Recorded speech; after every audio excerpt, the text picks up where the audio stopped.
The Life of Dwight Moody. Chapter 29. Asking and Answering Questions. Mr. Moody was a born teacher.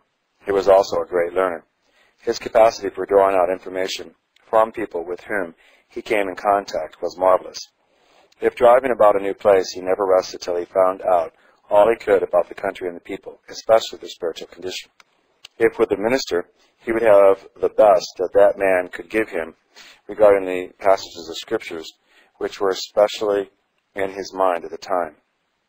Early in his public speaking, he would gather around him Bible teachers, evangelists, and pastors, secure their best thoughts on some subject upon which he was to speak, and then go directly from such a conference to a meeting to deliver a heart-searching sermon, the actual material for which he had secured from his friends, absorbed, and made his own.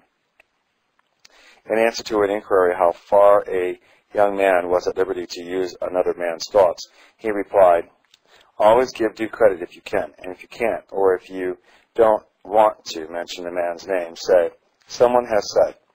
Don't be afraid of using another man's thoughts. The chances are that the man you get it from read it in some other form.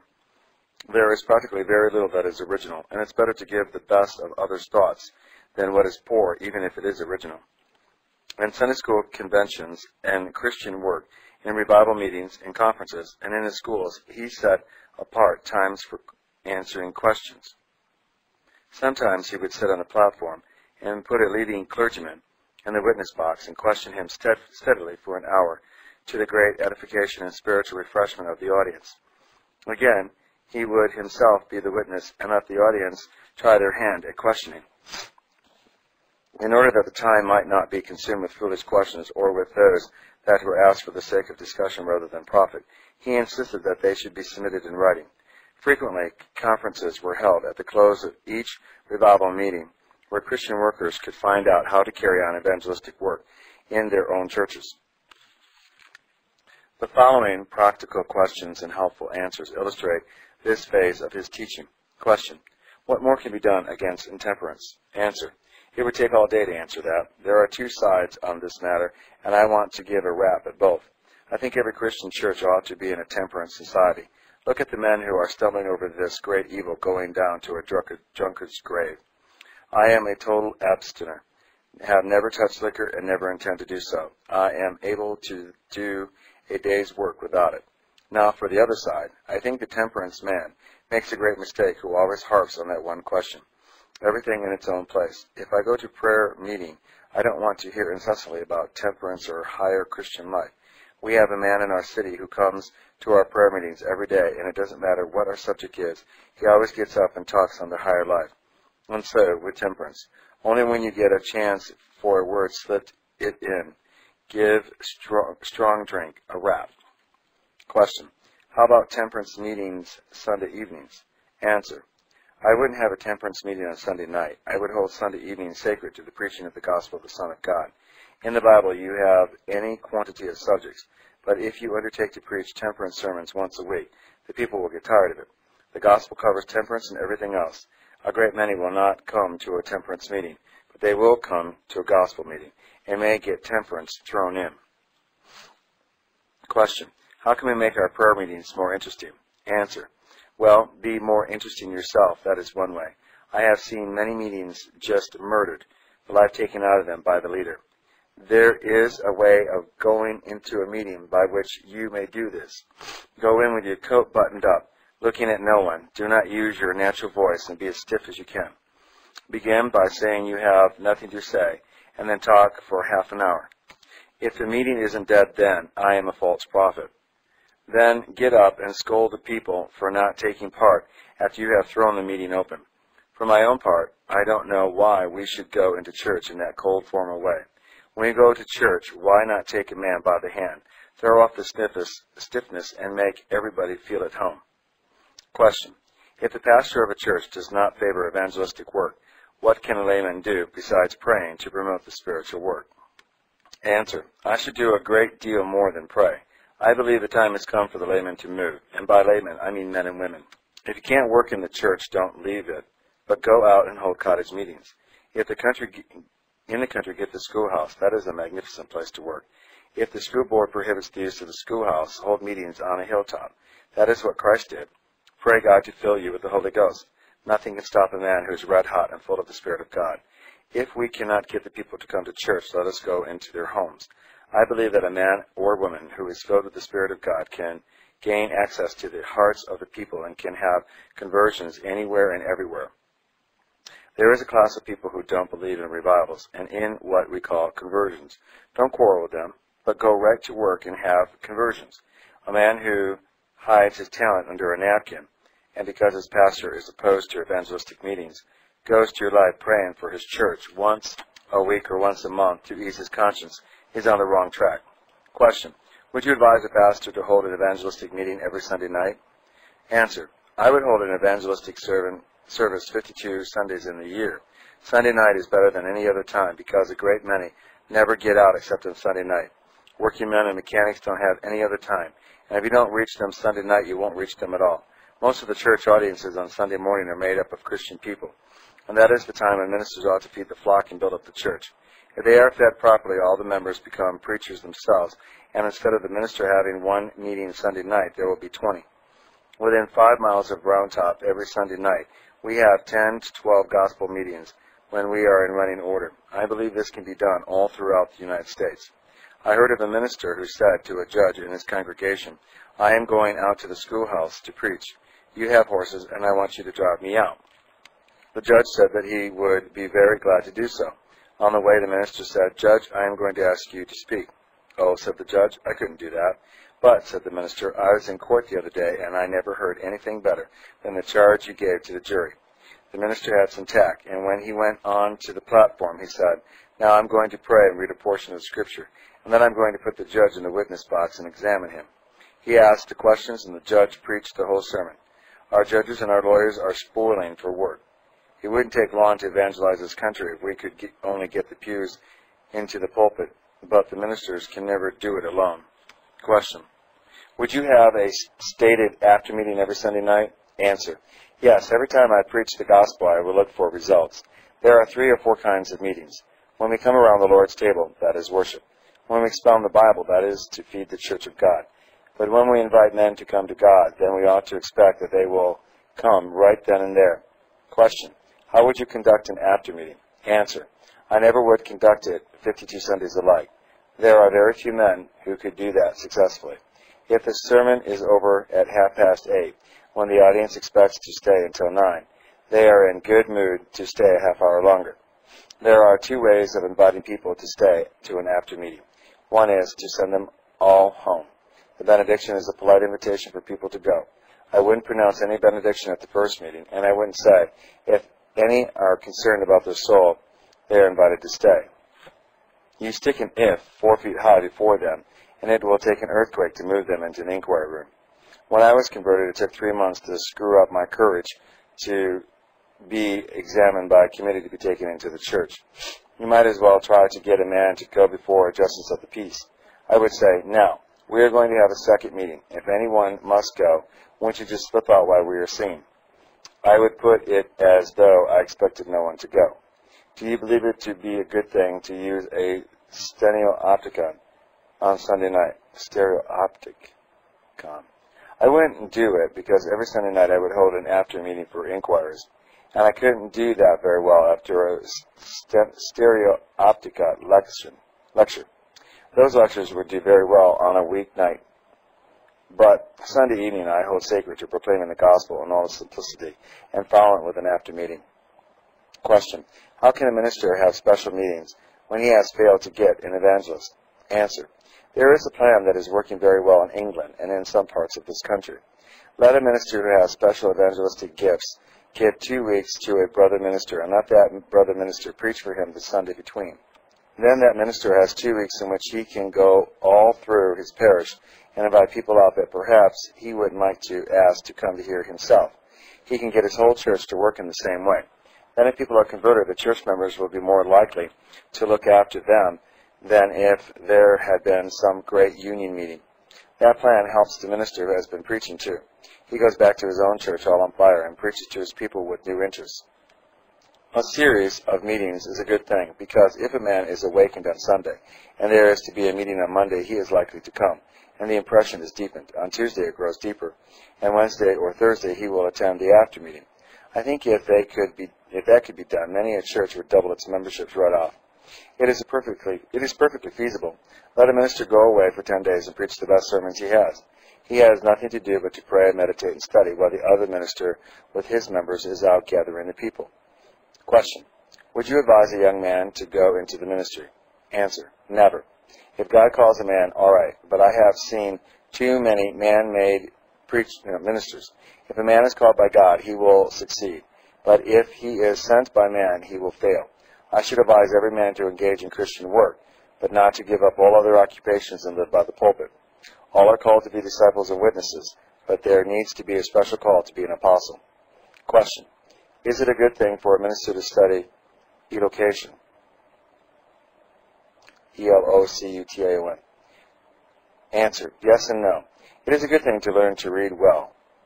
But when it comes to modern elocution, these studied gestures in the pulpit, my word, I am tired and sick of them. Some men remind me of a windmill with their practiced gestures. How would Moses have succeeded if he had gone down to Egypt and tried elocution on Pharaoh? I like the orators that moves men, but I have no use for the elocution where a man is showing off. Question. What would you do if you were a pastor in a town where there are 5 churches and only room for one? Answer.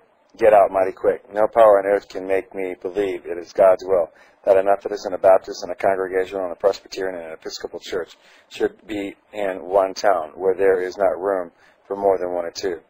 There is scarcely any difference in their creeds, and it is a waste of time to be preaching in such a town. I believe that sort of thing is the work of the devil. Question. What would you do in a neighborhood of about 100 families and no church, where there are no Christians except one godly family? Answer. One godly family can evangelize 100 families very easily. Let any man or woman who can read well get a good sermon by some prominent man, and let it be announced that this sermon is to be read on Sunday morning or evening. Then get the people together and read that sermon and pray that God may bless it. It may be just as effective as the original sermon. That has been done all through the mining districts. It is a sight in Colorado on Sunday to see the miners coming out of the boughs of the hills and gather in the schoolhouse or under trees, while some old English miner stands up and reads one of Charles Spurgeon's sermons. They have conversions right along. Question. How can we get hold of strangers in these great cities? Answer.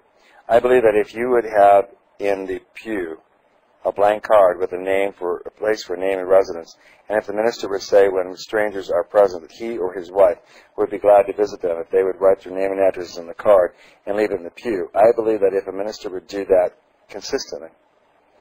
constantly, he would reach a great many people and bring them into the church. In all the cities, a great many people are lonesome or homesick and want sympathy, but they don't know how to get it. I heard of a man who went to a church for 6 months without a single person speaking to him. Of course, he was as much to blame as the church, but one morning the minister preached on recognizing friends in heaven, and as the man went out, he asked the sexton to ask the minister if he wouldn't preach on recognizing friends on earth, for he had been attending his church half a year, and no one had spoken to him. It would be a good thing to have a committee at the door and let no stranger get out without a word of welcome. Question. If you are advertised to preach and there is a small audience on account of bad weather, is it best to turn it into a prayer meeting? Answer. No, sir. I don't think so at all. If I expected 5,000 people there and found only 5, I would give them the best I could. Another thing, don't abuse the people who come for those that don't come. A rainy, stormy night is the time I expect the greatest blessing, because people have made a sacrifice to come. I was advertised to speak in Boston, and 3,000 tickets have been given out. There came up the biggest blizzard they had had in Boston for 8 or 9 years. I had worked hard to get to the city, and there I had to plow my way through deep snowdrifts. Less than 100 people were in that big hall, and the leaders wanted to know if it would not be best to close the meeting and wait till the storm was over. No, I said, not by a good deal. I never preached so hard in my life as I did to that 100 people. I put half a dozen sermons together and threw them right at them. If a man plowed through the snow to hear me, I ought to do my best to pay him for coming. What we want is to turn defeat into victory. If a man can't do that, he is a failure. Question. Ought a man to be admitted into the church if he has not been regenerated? Answer. No. You hurt the church and you hurt the man. A great many churches think that by admitting a man, you bring him under good influences that may lead to his conversion. But they find it leads to just the reverse. He gets settled in his self-righteousness, and it grows harder and harder to reach him. The moment you begin to talk to him, he runs up his lightning rod. Oh, I am saved. I am a member of the church. There he sticks. Question. Is it right for any man or woman who has not been converted or to have anything to do with an evangelical church? Answer. I never set an unconverted man or woman to work, but Christian men need to be warmed up and then set to work to convert those who are not Christians. Question. Would you tell a man who's speaking injuries a meeting not to take part in the prayer meeting? Answer. Yes, mighty quick. I would rather hurt the man's feelings than hurt the whole meeting.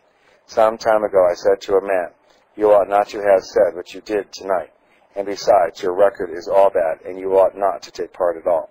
Sir, he said, you hurt my feelings. Well, I said, you hurt mine. I have feelings as well as you, and you hurt the feelings of 500 other people besides. Question. What would you do if members in your congregation are at sword's point with others and won't make up? Answer. I should keep at them until they did make up or left the church. No blessing can be expected to come to a church as long as the members go to the Lord's Supper and have an open quarrel. I believe the reason that there are so few conversions in many churches is because of the church feuds. God isn't going to bless the church in that condition. Question. What can be done to influence young men in the church and Sunday school who are not Christians? Answer. It depends altogether on what class of young men they are. It may be wise to begin by gathering them together for social time. Ask them to your house to tea, get acquainted with them, find out something that they can do, something they would like to do. Another good way is to visit them personally. Men like to be treated as men. They like to have a man take an interest in them. If a minister calls on men in their office or store or on the farm, they will usually manage to go to hear him preach. Question. How can a man who wants to preach overcome nervousness? Answer. That is a practical question, my friend. Do you remember the first time you got up to preach and how your knees went thump thump? I'll tell you what to do. Get so full of your subject that you forget yourself. Be occupied with the subject and you are all right. This opens the question of preaching. Let me say right here what I like to say, to speak better than to preach. Because if I can only get people to think I am talking with them and not preaching, it is so much easier to hold their attention. The other night, I was walking home in the dark, and two people right behind me were talking about the meeting. One of them said, did Moody preach tonight? The other said, no, he didn't preach. He only talked. Did you ever hear him before? Yes. How do you like him? Well, we don't like him. He never has the church service, and he doesn't have any robes. And then his preaching, well, he doesn't preach at all, he just talks. I thought that was quite a compliment. I am glad if I can make people think I am talking with them. I think sometimes we almost preach the people to death. It is preach, preach, preach. If you can get the idea out of their minds that you are going to preach and just let them think that you are going to talk, you are more likely to reach them. Another thing, be yourself. I detest the kind of people that take a religious tone when they begin to talk to you on the subject of religion and have a peculiar whine that makes you think of can't. Be natural. Talk on the subject as you would on any other. Question. How can a young man hold the people's attention? Answer. Get hold of their curiosity. If you take up Dr. Guthrie's sermons, you will find that he begins 1,000 miles away from his text, apparently, and you wonder how he is ever going to get back to the theme. When he has the curiosity of the congregation excited, he comes back to the text. You will find he almost invariably begins in that way. Another point, if you have got a good thing to say it in the beginning. Don't get into ruts. Strike out a path on your own. Don't say firstly and secondly and thirdly and then finally, in conclusion and lastly and all that. Take the whole truth and the whole text and throw it right at them. Then try to drive it home. It is said of Cicero, the great Roman orator, that when he had spoken, every one would go out of the building saying, what a magnificent address, what an orator. But when Democritus, the Greek orator, had finished, the people would say, Let us go and find Philip. He had fired them up with the cause, and what we want is to get the attention of the people away from ourselves and onto the subject. Question. Suppose you see a man asleep in the audience. Answer. It is a good thing to stop and say, won't you open the window and let in a little air? Here is a gentleman who has gone to sleep. That'll wake up every one of them. You can't reach a man when he is asleep. Men may talk in their sleep, but you can't talk to a man when he is asleep. An interruption like that won't do any harm, especially if it makes the people think it wasn't your preaching but the bad air that put the man to sleep.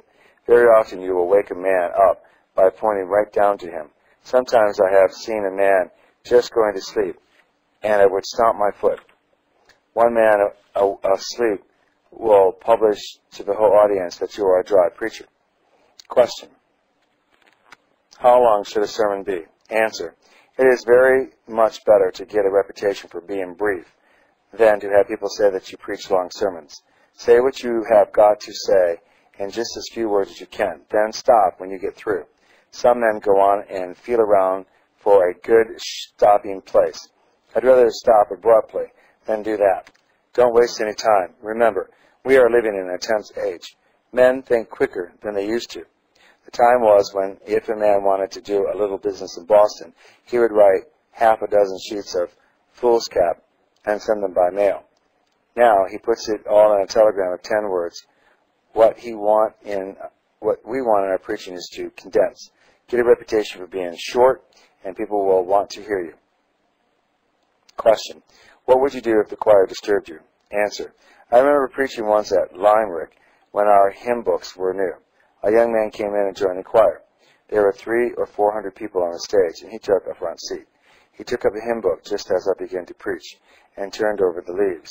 Beginning with the first hymn, he went on as if he were going to examine every page of the book. I thought to myself, have I got to preach until he gets all through that book before I can get the attention of my people? What to do, I didn't know. Finally, I used him as an illustration. Speaking of a young man in America, I said, he was about the age of this young man reading the hymn book. The result was that when I asked all those in the house who wanted us to pray for them to rise, he rose. That young man, was the first soul God gave me in Limerick. If he had gone on reading the hymn book, it would have been almost impossible for me to get a hold of him or the people. Get the attention of the audience somehow. If you're going to be a public speaker, train yourself for that. Question. What should be done after the attention is gained? Answer. Aim at the heart. Just keep thundering away at the man's heart, and you will get it. And if you get his heart, you will get his head and his feet and everything. You get the whole man. The story of the prodigal son will melt any man's heart. So will the story of the Good Samaritan. Or take any of the miracles of healing. How Christ saw a man blind or paralyzed and came to him and had compassion on him. Just open the heart of Christ to the people and draw the multitude around him. If you want to get a hold of the audience, aim at the heart, and there is nothing that will warm up the heart like the gospel of Jesus Christ.